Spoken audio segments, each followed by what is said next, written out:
Good morning students. कल हमने chapter number 8 start किया था, प्राथमिक व्यवसाय, प्राइमरी एक्टिविटीज़।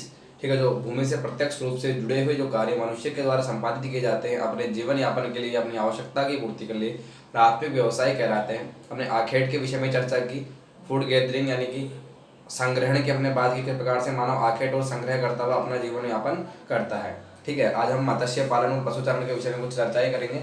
मत्स्य पालन यानी मानव प्रारंभ से क्या करता रहा है, मत्स्य पालन करता रहा है। फिशरीज का जो समय हम बात करेंगे, मानव सभ्यता का या मानव की उत्पत्ति के पश्चात ही मानव जल से क्या पकड़ने लगा था, मछलियां पकड़कर अपना जीवन यापन करना या अपने खाने की संबंधित आवश्यकताओं की पूर्ति करने लगा। आज वर्तमान की अगर हम बात करें तो जनसंख्या के लगभग बहुत बड़े भाग का, अगर पूरे विश्व की जनसंख्या की हम बात करें, पूरे विश्व की जनसंख्या के लगभग 8% तक भाग का क्या करता है, मत्स्य पालन से खाद्य संबंधी आवश्यकताओं की पूर्ति होती है। खाद्य संबंधी आवश्यकताओं की पूर्ति होती है। इसके अलावा हम मत्स्य की बात करें, मत्स्य से हमें भोजन तो मिलता ही है, उसके अलावा तेल जो काफी हम कहेंगे औषधियों में भी काम आता है। चमड़े की बात करते हैं, वो भी प्राप्त किया जाता है। और जो दुधारू पशु होते हैं, दूध देने वाले, ठीक है, उन पशुओं के लिए जो खाद्य तैयार की जाती है उसमें भी क्या किया जाता है, मछलियों का उपयोग किया जाता है। जिससे क्या होता है, जो प्रोडक्ट है, जो हम कहेंगे दूध है, वो अधिक हमें प्राप्त होता है।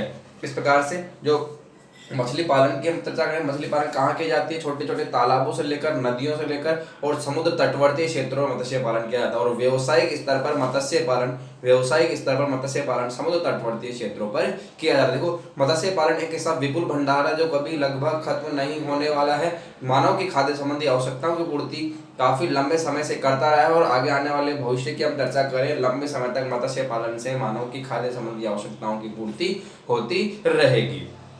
ठीक है, मत्स्य पालन के लिए जो हम मत्स्य पालन की जो प्रारंभिक चर्चा करते हैं, मानव केवल अपने जीवन यापन के लिए शुरुआत में कर रहा था, ठीक है, छोटे स्तर पर कर रहा था। लेकिन अब क्या हो रहा है, मत्स्य पालन का आधुनिकीकरण होता जा रहा है और इस एक बड़े व्यवसाय के रूप में। पहले क्या रहा है, लंबी दूरी तक ले जाना है तो क्या हो जाएगा, खराब हो जाता है। लेकिन अब क्या किया जा रहा है, प्रशीतन इस प्रकार से बनाए जा रहे हैं कंटेनर की, लंबे समय तक 2 दिन 3 दिन तक उनको क्या रखा जाता है, सर्वाइवल रखा जाता है। ठीक है, इस प्रकार से अब क्या हो रहा है, मत्स्य पालन का आधुनिकीकरण हो रहा है, एक बड़ा व्यवसायिक रूप मत्स्य पालन ने ले लिया है।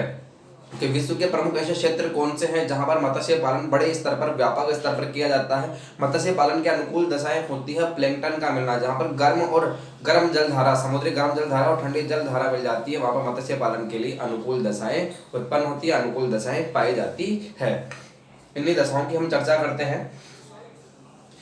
प्रमुख क्षेत्र कौन से हैं मत्स्य पालन के, तो प्रमुख क्षेत्रों में बात करें, उत्तरी प्रशांत महासागरीय तटवर्ती क्षेत्र, उत्तरी प्रशांत महासागरीय तटवर्ती क्षेत्र, इसमें देखो कौन सा वाला इलाका आ जाएगा।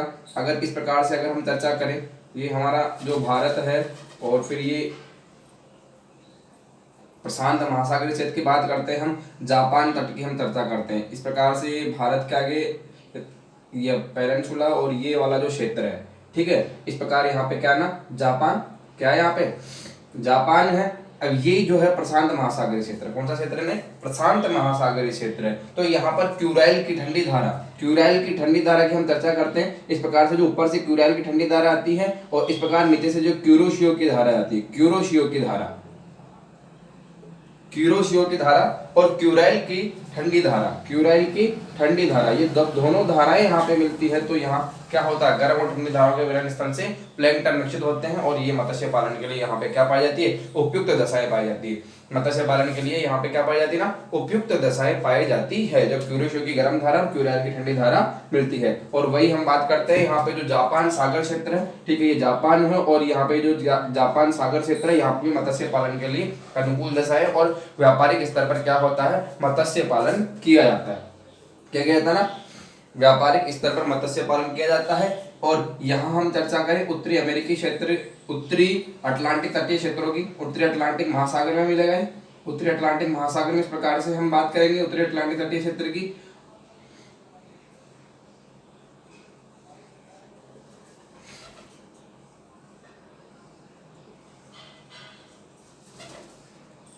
अब यहाँ देखना, इस प्रकार से यहाँ से गल्फ स्ट्रीम की जो गर्म धारा, गल्फ स्ट्रीम की गर्म जल धारा जो 11th क्लास में पढ़ी थी, और लेब्राडोर की ठंडी धारा, यहाँ से जो लेब्राडोर की ठंडी धारा आती है, गर्म धारा और ठंडी धारा का मिलन स्तर यहाँ पे होता है। ठीक है, लेब्राडोर की ठंडी धारा ये ऊपर से आने वाली ध्रुव की तरफ से आने वाली कौन सी होगी, लेब्राडोर की ठंडी धारा, और ये यहाँ पे कौन सी होगी, गल्फ स्ट्रीम की गर्म धारा। गल्फ स्ट्रीम की गर्म धारा दोनों के मिलन स्थल पर यहाँ पे क्या होता है, प्लैंकटन का निर्माण होता है, मत्स्य पालन के लिए अनुकूल दिशाएं पाई जाती है। तो उत्तरी अटलांटिक तटीय क्षेत्र का जो अमेरिकन क्षेत्र है, यहाँ पे भी क्या किया जा रहा है, मत्स्य पालन के लिए व्यापक दिशाएं हैं। और उत्तरी पश्चिमी यूरोपियन क्षेत्र, इधर वाला जो क्षेत्र है उत्तरी पश्चिमी यूरोपियन क्षेत्र, यहाँ पे भी क्या पाई जाती है, मत्स्य पालन के लिए उपयुक्त दिशाएं पाई जाती है। बड़े स्तर पर व्यापारिक स्तर पर मत्स्य पालन किया जाता है। इस प्रकार से हमने मत्स्य पालन के प्रमुख क्षेत्र देखे, जहाँ पर आज भी क्या किया जा रहा है, बड़े स्तर पर आधुनिकीकरण मत्स्य पालन का हो गया है और बड़े लेवल पर मत्स्य पालन किया जाता है, इसका व्यापार किया जाता है। यानी कि जो प्राइमरी व्यवसाय है, प्राथमिक व्यवसाय है, इसका बड़े स्तर पर अब क्या किया जाने लगा है, व्यापार किया जाने लगा है। नेक्स्ट हम चर्चा करते हैं पशुचारण।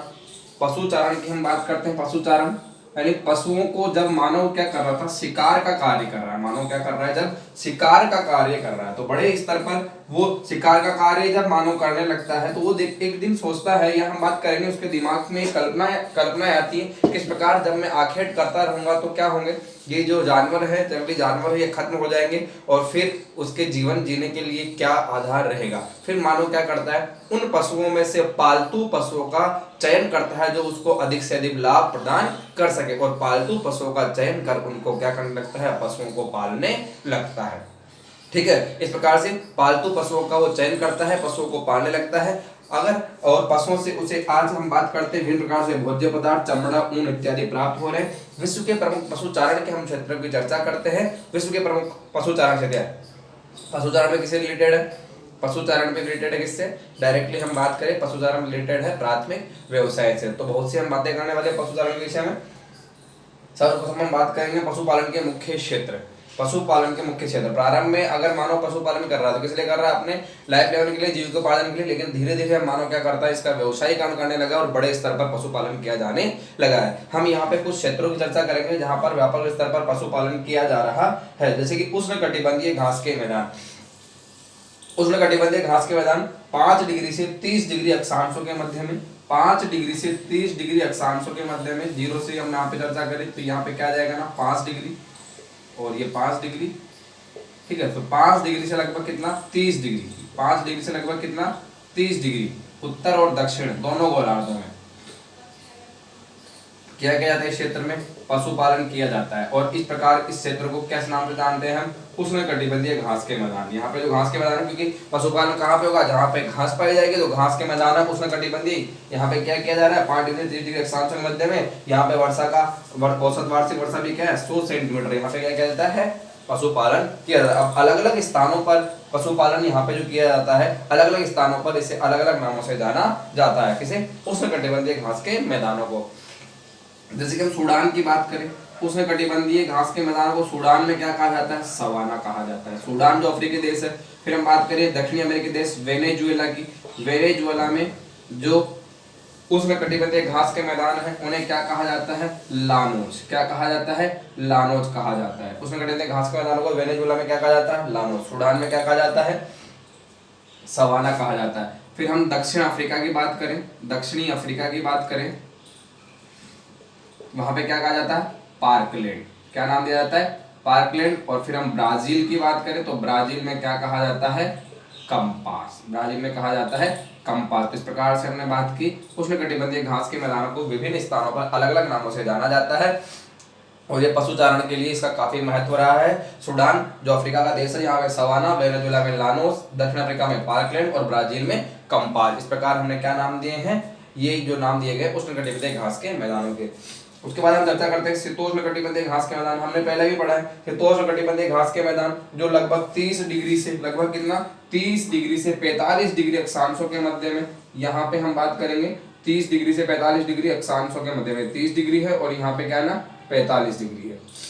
उत्तरी अक्षांशों की हम चर्चा करते हैं, 30 से लेकर कितना, लगभग 45 डिग्री उत्तरी अक्षांशों, उत्तरी और दक्षिणी अक्षांशों के दोनों जगह पे यहाँ पे हम चर्चा करते हैं। ये वाला जो क्षेत्र है, ठीक है ना, ये वाला जो क्षेत्र है इसकी हम बात करते हैं।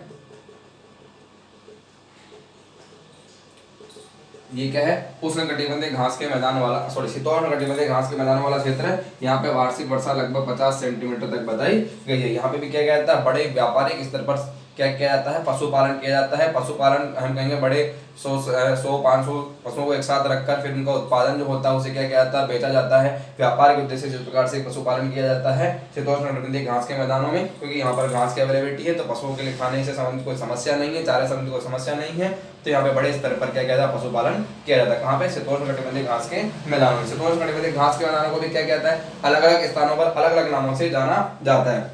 अब वो अलग अलग नाम जैसे कि हमने पहले पढ़े, steppes, prairies, downs, Canterbury, pampas, velds. ठीक है, तो ये क्या है, शीतोष्णकटिबंधीय घास के मैदान है, इन्हें अलग अलग स्थानों पर अलग अलग नामों से जाना जाता है। अगर हम बात करें स्टेपीज, स्टेपीज कहाँ पे कहा जाता है, स्टेपीज कहा जाता है यूरेशिया, यूरोप और एशिया में। फिर हम बात करें प्रेरीज, तो प्रेरीज कहाँ कहा जाता है, उत्तरी अमेरिका में। प्रेरीज कहाँ जाता है, उत्तरी अमेरिका में। डाउन्स कहाँ कहा जाता है, ऑस्ट्रेलिया में। कैंटरबरी कहा जाता है, न्यूजीलैंड में। पंपाज कहाँ कहा जाता है, अर्जेंटीना में। अर्जेंटीना में क्या कहा जाता है, पंपाज। और वेल्स कहाँ कहा जाता है, दक्षिण अफ्रीका में।